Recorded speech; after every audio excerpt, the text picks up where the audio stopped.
ใดก็อยากไปเมืองจีน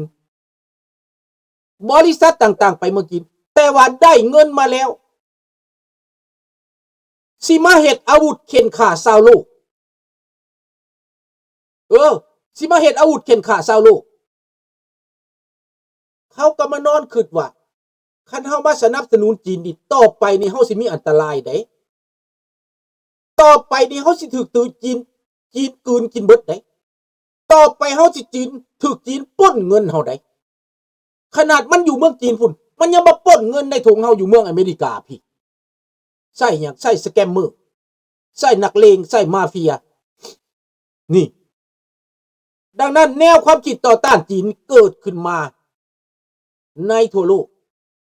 บ่ไว้ใจจีนในทั่วโลกบ่ไว้ใจรัสเซียในทั่วโลกบ่ไว้ใจอิหร่านทั้งที่ฝรั่งนี่เคยสร้างพวกนี้ขึ้นมา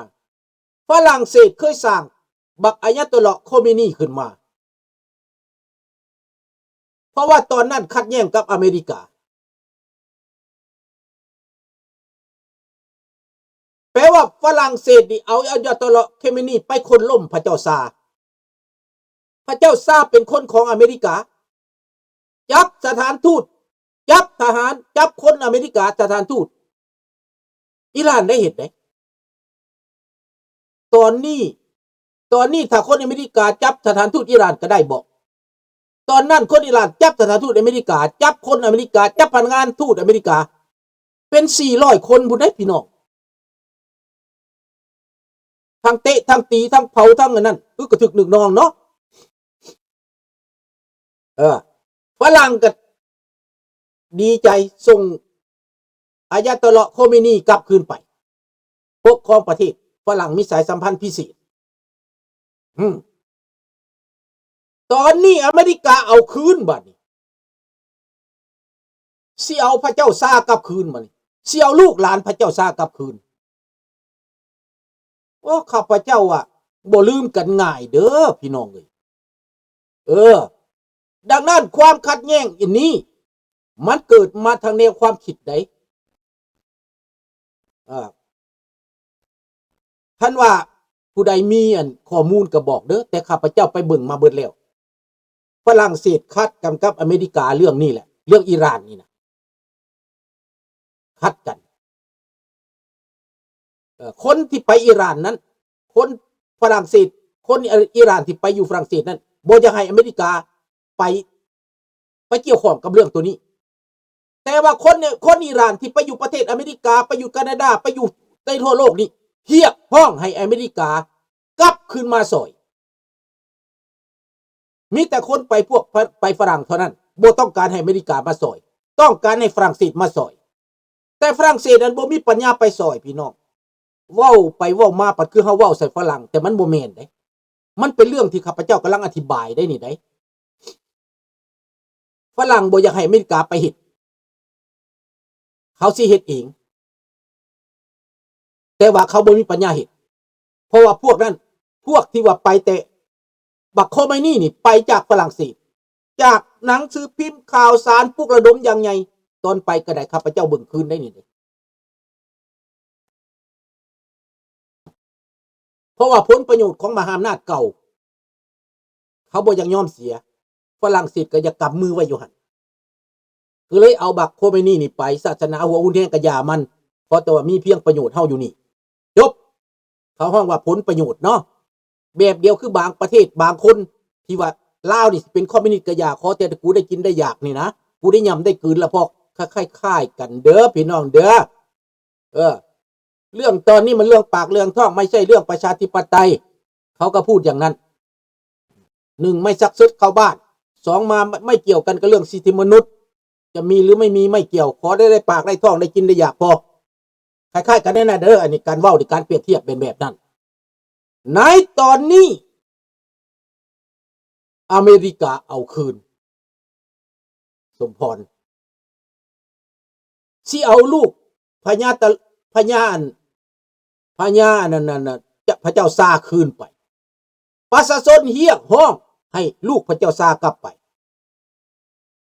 แล้วก็เตรียมการแล้วลูกพระเจ้าซานี่เตรียมแล้ว ขึ้นไปขึ้นมานี่พวกที่ฆ่าคนหลายนี่นะพวกศาสนาอิสลามหัวหุ่นแห้งที่พาพวกหัวนี่นะสร้างขึ้นมาได้เซตอัพขึ้นมาได้แต่ก่อนบ่ได้มีได้ข้าพเจ้าไปเบิ่งสิเว้าให้พี่น้องฟังสมัยรุ่งเรืองของประเทศอิหร่านประชาชนอิหร่านนี่ใส่บิกินี่ได้ใส่บิกินี่ใส่กระโปรงเขินได้พี่น้องโป้ก็มีมันเลยบ่ถูกตาบักหนวดแบ้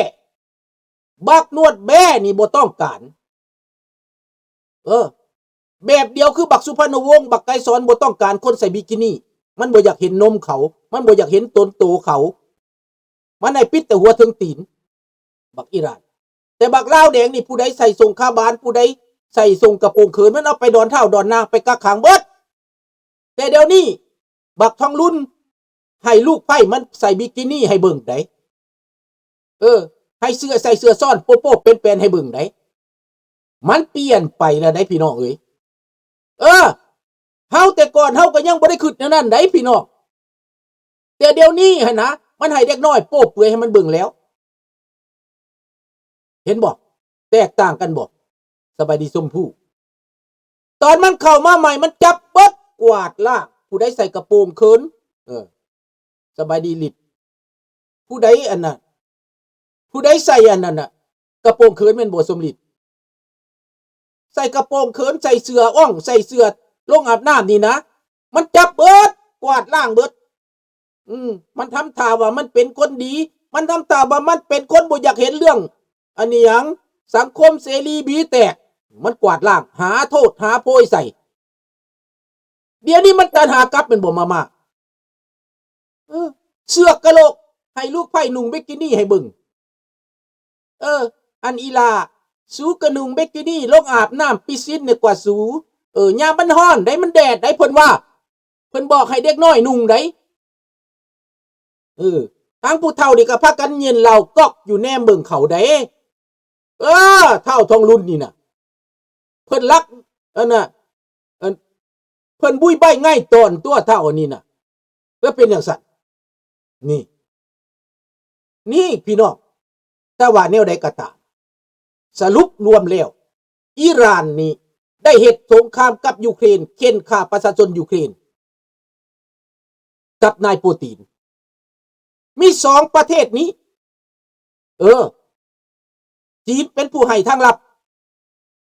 เกาหลีเหนือเป็นผู้เอาทหารเข้าไปบักอิหร่านนี่เป็นผู้ส่งอาวุธให้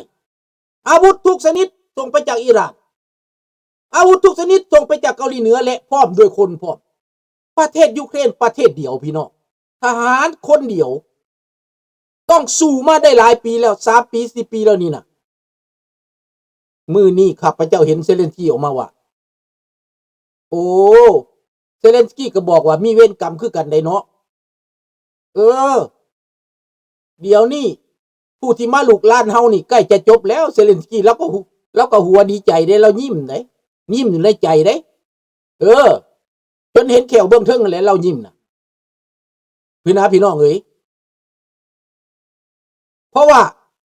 อันผู้ที่มาลุกลานนี่มันสิตายเองในบาดนี้มันอันเซเลนสกี้บ่ได้บอกดอกกันประตูถ้ำไปจัดการให้ข่อยเนี่ยนะบักนี่มันเก่งหลายน่ะ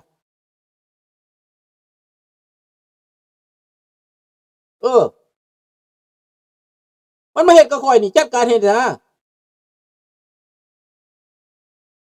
ว่าเซเลนสกี้ดีใจได้บาดนี้นะเพราะว่ารัสเซียก็ตกหลุมลูกน้องบักนวดแบกก็สิตายผู้ส่งอาวุธชาฮิดมาให้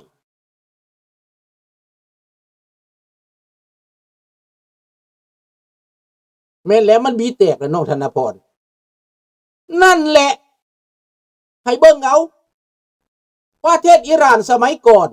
เขาก็อยู่แบบตะเวนตกไหนเขาอยู่แบบตะเวนตกเลยบ่แม่นเขาผ่ามาปกหัวคือคู่มือนี่ไดอันเขาปกหัวมันเป็นบังคับพี่น้องบังคับ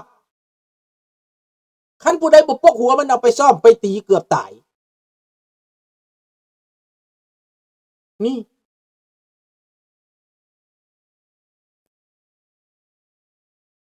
แม่นสมดิบาดนี้จะว่าเป็นแนวใดอิหร่านนี้ถึงที่ถึงข่าวมันแล้วไปเหตุกับยูเครนไปเหตุกับประเทศซีเรียจนหมุนวอยพวกแม่นมันไดมันแทรกแซงไดมันส่งคนเข้าไปไดไปซอยกันกับบักประชาชาติไปซอยกันกับโซเวียตไดกับรัสเซียไดไปเหตุไอ้ประเทศซีเรียมุนอุยปุยไปเหตุไอ้ประเทศยูเครนมุนอุยปุยบักอิหร่านบาดนี้เวรกรรมตามสนองเธอแล้วนะเวรกรรมกลับขึ้นมาแล้วตามสนองแล้วพี่น้องบ่ฮอดข้าพเจ้าเดาเบิ่งอีกจักชั่วโมงเนาะบุญย่อลายเบอร์อีกจักชั่วโมงนี่นะสงสัยคืนนี้ก็เป็นกลางเว้นเฮานี่แหละ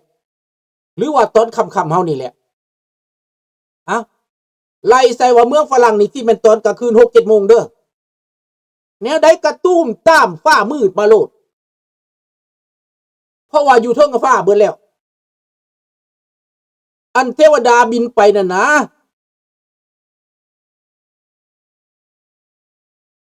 นั่นแหละแน่นอนโลดพี่น้องเอ้ยซอยกันเด้อมันบอกว่าอัลเลาะห์เนาะมันบอกว่าพระเจ้ามันพระเจ้าอัลเลาะห์แต่มันเฮ็ดเอาได้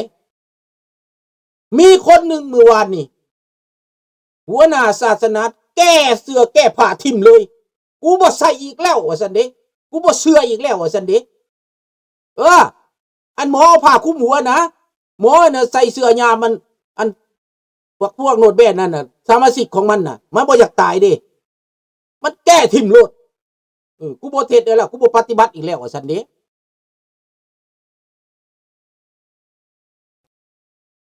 เพิ่นได้สิเห็นที่ลาวแดงปดหมวกแงบลาวแดงเสื้อตำยามมันนะมันเริ่มปดแล้ว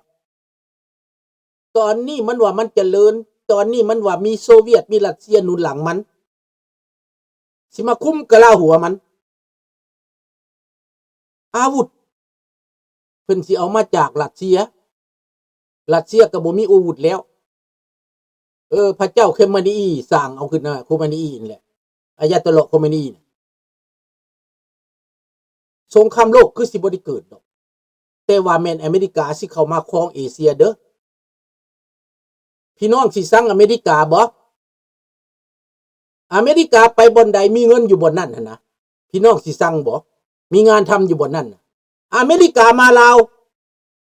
คนลาวมีงานทำบ่ได้ไปเมืองไทยถ้าอเมริกามาลาวนะถ้าอเมริกากลับมาลาวคนลาวก็กลับไปลาวสิไปตั้งหลักหนึ่งเลยคนลาวไปจากอเมริกาไปตั้งหลักหนึ่งเลยพวกมาแต่อเมริกานี่นะจะเลิศโลดขึ้นไปอยู่สวรรค์เขตก็ได้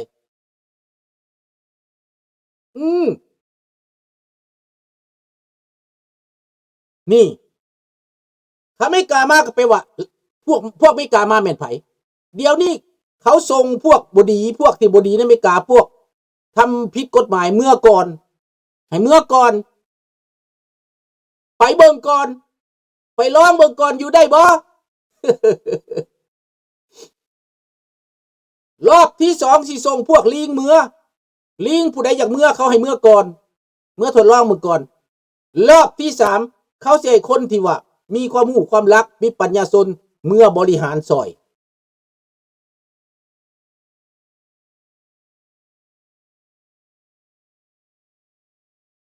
นี่แหละพี่น้อง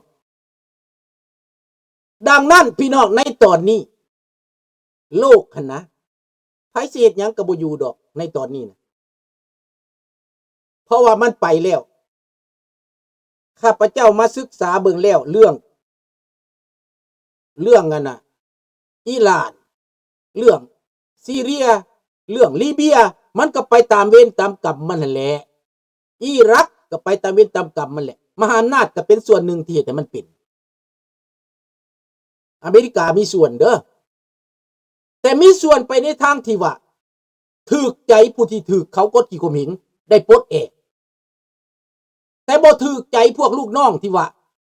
ลูกน้องที่มันไปสร้างผลประโยชน์ให้พวกมันน่ะมันบ่ถูกใจพวกนั้นมันบ่ถูก